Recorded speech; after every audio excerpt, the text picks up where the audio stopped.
जय श्री कृष्णा। राधे राधे। आपके अपने लॉर्ड कृष्ण भजन चैनल पर आप सभी का स्वागत है। आज हम धनतेरस की पौराणिक कथा लेकर प्रस्तुत हुए हैं। धनतेरस के दिन माँ लक्ष्मी जी और कुबेर जी की पूजा की जाती है। कहते हैं इस दिन अगर माँ लक्ष्मी प्रसन्न हो गई तो समझो उस भक्त के घर धन धान्य से भर गए। दरअसल कई सौ वर्ष पहले जब देवता और दानवों की लड़ाई में देवता हार गए तो समुद्र मंथन कराया गया। मंथन के दौरान बहुत कुछ निकला जो कि आपस में बांट लिया गया।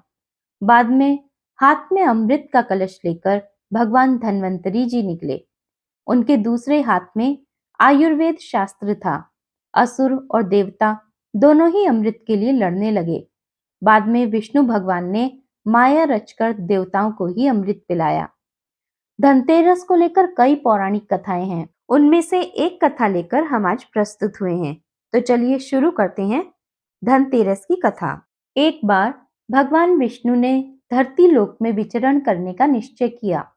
तब उन्होंने यह बात लक्ष्मी जी को बताई तो उन्होंने भी साथ में चलने का आग्रह किया। तब विष्णु जी ने कहा कि अगर तुम मेरे साथ चलना चाहती हो तो तुम्हें मेरी आज्ञा का पालन करना होगा और मेरा कहा मानना पड़ेगा। लक्ष्मी जी ने भगवान विष्णु जी की शर्त मान ली और उनके साथ धरती पर विचरण करने निकल पड़ी। धरती पर पहुंचने के बाद भगवान विष्णु और लक्ष्मी जी एक जगह रुके और वहां विष्णु जी ने उनसे कहा कि मैं दक्षिण दिशा की ओर जा रहा हूं। जब तक मैं ना आऊं तुम कहीं मत जाना।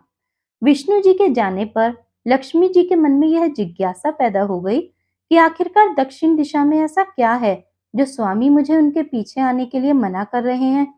लक्ष्मी जी से रहा नहीं गया और अपनी जिज्ञासा को शांत करने के लिए वह भी विष्णु जी के पीछे पीछे चल पड़ी।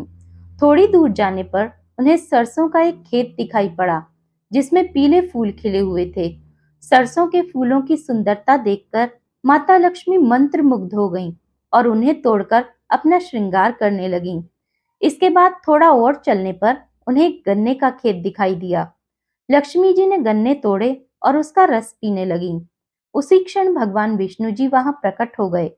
विष्णु जी लक्ष्मी जी को देखकर उन पर क्रोधित हो गए और बोले, मैंने तुम्हें इधर आने से मना किया था पर तुम नहीं मानी और किसान के खेत में चोरी का अपराध भी कर बैठी। अब तुम्हें इस अपराध से मुक्ति पाने के लिए इस किसान की 12 सालों तक सेवा करनी पड़ेगी। ऐसा कहकर भगवान उन्हें वहां छोड़कर क्षीर सागर लौट गए। इसके पश्चात लक्ष्मी जी उस गरीब किसान के घर में भेष बदलकर रहने लगीं। एक दिन लक्ष्मी जी ने उस किसान की पत्नी से कहा कि तुम स्नान करके पहले मेरे द्वारा बनाई गई लक्ष्मी जी की प्रतिमा का पूजन करो और उसके बाद रसोई में भोजन बनाओ। तुम पूजा में देवी से सच्चे मन से जो भी मांगोगी वह तुम्हें मिल जाएगा। किसान की पत्नी ने ऐसा ही किया। लक्ष्मी जी की पूजा के फलस्वरूप किसान का घर धन धान्य के परिपूर्ण हो गया। 12 वर्ष पश्चात माता लक्ष्मी जी वहां से जाने के लिए तैयार हो गईं और भगवान विष्णु जी माता लक्ष्मी को वापस ले जाने के लिए प्रकट हो गए, किंतु उस किसान ने जाने से रोक दिया। तब विष्णु जी ने उस किसान से बोला कि तुम अपने परिवार के साथ गंगा स्नान करने जाओ और मैं तुम्हें ये कोड़ियां देता हूँ। इन सभी को गंगा माता को समर्पित कर देना। जब तक तुम लौटकर नहीं आ जाओगे हम यहाँ से कहीं नहीं जाएंगे। जिसके बाद वह किसान अपने पूरे परिवार के साथ गंगा स्नान करने के लिए चला गया और वहां जाकर स्नानादि करके उन कौड़ियों को जैसे ही गंगा में डाला तो वो चतुर्भुज का रूप लेकर चलने लगी। यह देखकर वह किसान आश्चर्य में पड़ गया और माता गंगा से पूछने लगा कि ये 4 हाथ किसके हैं। किसान के पूछने पर गंगा माता ने बताया कि ये चारों हाथ मेरे ही हैं। ये तुम्हें किसने दिए हैं? किसान बोला, मेरे घर पर एक स्त्री व पुरुष आए हैं।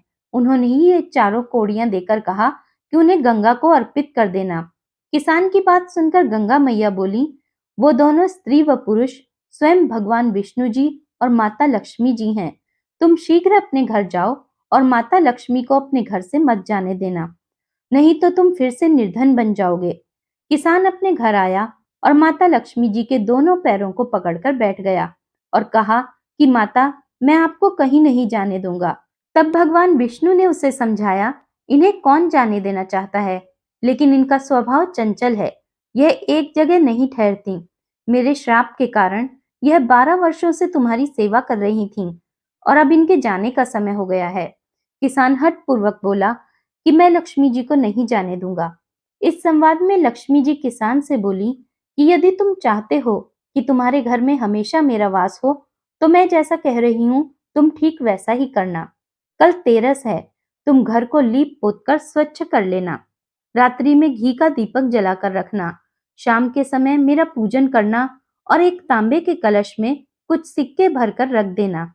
मैं उस कलश में निवास करूंगी, किंतु मैं तुम्हें दिखाई नहीं दूंगी। इस एक दिन की पूजा से तुम्हारे घर में सदैव निवास करूंगी। ऐसा कहकर लक्ष्मी जी अंतर्धान हो गईं। किसान ने लक्ष्मी जी के कहे अनुसार उनका विधि पूर्वक पूजन किया। लक्ष्मी जी के आशीर्वाद से उसके घर में हमेशा समृद्धि का निवास बना रहा।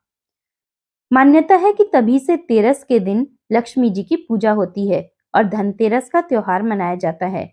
इस कथा को पढ़ने वाले सभी भक्तों पर भी इसी प्रकार माँ लक्ष्मी की कृपा बनी रहती है। इस प्रकार धनतेरस की कथा समाप्त हुई। जय श्री कृष्णा। राधे राधे। जय श्रीमन्नारायण।